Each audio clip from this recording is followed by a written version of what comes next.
अरविंद मधुकर पेठे, वय वर्ष 63, हिंदुस्तान पेट्रोलियममध्ये नोकरी करत होतो.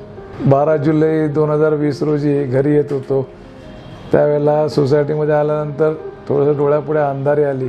डॉक्टरांकडे गेलो, त्याने औषध दिलं. औषध घेतल्यावर बरं वाटलं.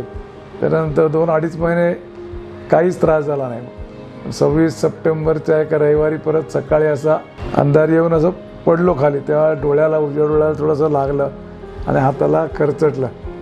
म्हणून आम्हाला पण वाटलं की मे बी त्यांना डायबिटीज वगैरे होता की त्यांना पण कळलं नाही, बट त्यांना तसं पण शुगरचा वगैरे पण काही इश्यू नाही.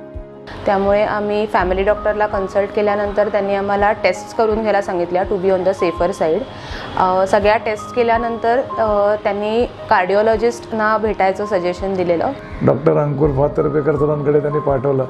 प्लाझाच्या समोर सिम्बायोसिस हॉस्पिटल आहे, तिथे गेलो. तेव्हा त्यांनी पूर्णपणे आकृती काढून व्यवस्थित सगळं समजावून सांगितलं काय प्रॉब्लेम आहे ते आणि तुम्हाला काय करायला पाहिजे ते.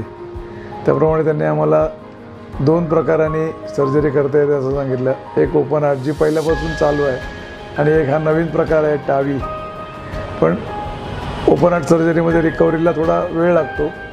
टावीमध्ये रिकव्हरी पटकन होते. तुम्हाला जे योग्य वाटेल ते तुम्ही सांगा मला, त्याप्रमाणे मी करतो. डॉक्टर अंकुर फातर्पेकरांकडे जेव्हा आई बाबा माझे फर्स्ट कन्सल्टेशन करून आले, त्यानंतर त्यांनी आम्हाला घरी येऊन सांगितलं वॉल्व रिप्लेसमेंटची गरज आहे.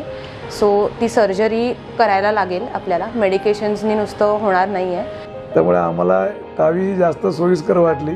डॉक्टरांना भेटायला आम्ही त्यानंतर सिम्बायोसिस क्लिनिकमध्ये गेलो की सर्जरी कशी करायची, काय करायची. तर त्यांनी आम्हाला एक्सप्लेन केलं की तुम्हाला सर्जरीच्या 1 दिवस आधी हॉस्पिटलमध्ये ॲडमिट व्हावं लागेल. बॉम्बे सेंट्रलला जे वॉकआउट हॉस्पिटल आहे तिकडे ॲडमिट केलं आणि 8ला आम्ही सर्जरी प्लॅन केली होती डॉक्टरांनी सांगितल्याप्रमाणे. आणि त्यांनी सांगितलं की मी आता सर्जरीला स्टार्ट करतोय. Surgery almost 2.5 hours to 3 hours time होता. सर्जरी केल्यानंतर 2-2.5 तास सर्जरी झाली, पण मला काहीसुद्धा कळलं नाही.